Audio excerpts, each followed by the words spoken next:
Selamat pagi, perkenalkan nama saya Aditya Tinto. Nah, di sini saya akan memberikan presentasi tugas estetika yaitu kritik desain atau analisis desain. Nah, jadi teori yang bakal kita pakai di sini adalah teori kritik dari Edmund Burke Feldman. Langsung aja. Sebelumnya kita cari tahu dulu apa itu sebenarnya kritik visual. Nah, kritik seni atau kritik visual pada dasarnya merupakan kegiatan menanggapi, menganalisis, dan mengevaluasi sebuah karya. Tujuannya bukan hanya untuk mencari kekurangannya, tapi juga untuk memahami, mengapresiasi, dan memberikan penilaian yang beralasan terhadap karya tersebut.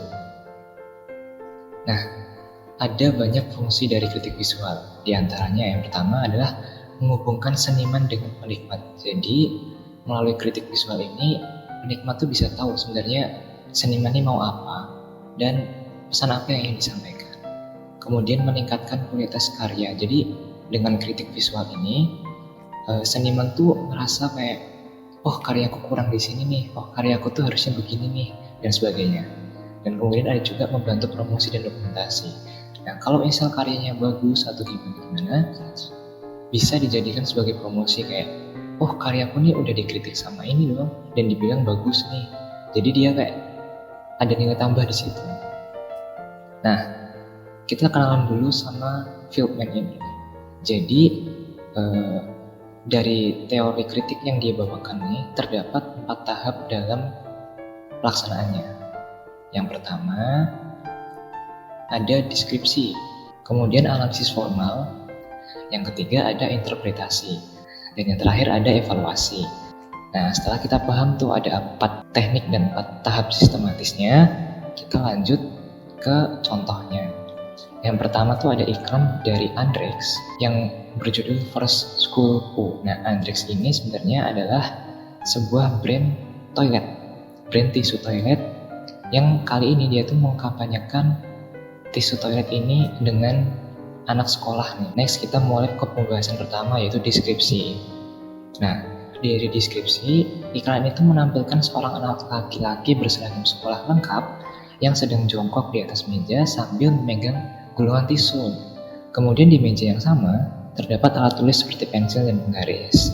Komposisi di latarnya menggunakan latar berwarna hijau gradasi yang tampak kontras nih sama karakter di depannya. Ada juga teks besar bertuliskan Throw Caution to the Wind. Terpampang jelas, diikuti di bawahnya ada logo Andrex dan slogan Get Comfortable. Kita masuk ke analisis formalnya. Iklan ini secara visual menonjolkan komposisi yang cukup berani. Seorang anak berseragam jongkok di atas meja menyiapkan keberanian sebagai pesan utama. Kontras warna putih pada tisu dan teks Throw Caution to the Wind terhadap latar hijau sangat menarik perhatian, menempatkan sang anak di tengah sebagai fokus dari narasi yang dibawakan. Nah, kemudian elemen-elemen sekolah seperti meja, kursi, dan alat tulis lainnya menambah relevansi iklan ini dengan kehidupan sehari-hari anak di sekolah. Sementara itu, secara keseluruhan iklan ini mengkomunikasikan tema pelepasan kekhawatiran ke interpretasi. Andrex secara cerdas menghadirkan isu rasa malu anak-anak terkait buang air besar di sekolah sebagai simbol keberanian. Tokoh anak laki-laki yang jongkok di atas meja dengan percaya diri memegang tisu layaknya achievement atau piala secara visual jelas menantang norma. Namun, ini mempresentasikan anak-anak yang berani mengambilkan medali di atas tubuhnya. Andrex mengubah tisu toilet menjadi simbol kenyamanan dan keberanian, bukan sekedar pembersih. Kemudian latar kelas yang diambil yang kesannya tuh kaku harus begini-begini. Kemudian ada frasa Throw Caution to the Wind menegaskan bahwa keberanian dan dukungan dapat mengubah lingkungan, mendorong anak-anak yang awalnya malu menjadi berani dan merasa dirinya diterima oleh lingkungannya. Yang terakhir ada evaluasi. Ya, iklan ini sangat efektif dalam desain visual, komunikasi maupun ideologinya. Dengan fokus langsung pada anak dan minim elemen yang berlebihan, pesan mengenai isu tabu mudah dipahami dan menciptakan empati lintas generasi. Andrex menyampaikan dan mengambil pendekatan yang jarang dilakukan, menunjukkan kecerdasan dan keberanian dalam menyampaikan isu penting. Selanjutnya kita ambil contoh yang kedua dari brand Paisio, Late Night Delivery. Ini posternya. Terus kita mulai analisis. Pertama dimulai dari deskripsi. Menampilkan keyboard hitam yang hampir seluruh tombol hurufnya diganti menjadi huruf Z. Di kiri atas terdapat logo Plaisio dan teks Late Night Delivery berwarna hijau neon. Nah, kemudian untuk analisis formal, iklan ini menggunakan sudut pandang dari kiri bawah ke kanan atas untuk menciptakan kedalaman dan mengarahkan fokus ke keyboard hitam yang didominasi dengan huruf Z. Nah, dominasi warna gelap pada keyboard dan latar belakang ini sangat menggambarkan suasana malam hari. Huruf Z berwarna putih pada keyboard tampak menonjol, sementara logo Plaisio dan teks Late Night Delivery mirip seperti di komputer-komputer lama berada di bagian atas.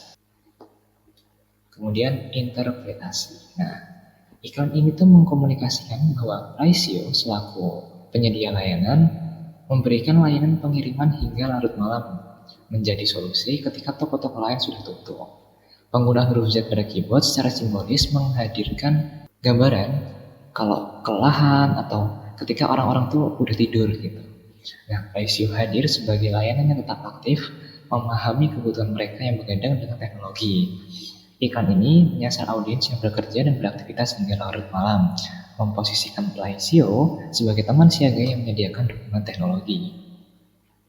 Nah, kemudian yang tadi adalah evaluasi. Melalui komunikasi yang simpel, iklan ini tuh tetap mampu menghadirkan pesan yang secara tepat. Secara estetika, tampilannya rapi dan palet warnanya yang mendukung dengan narasi yang dibawakan. Keyboard dengan tombol-tombol berisi huruf Z hadir sebagai ide unik dan cerdas. Dengan mengkomunikasikan teks dan visual, pesan ketika semua tidur kami tetap siap mengirim terjadi.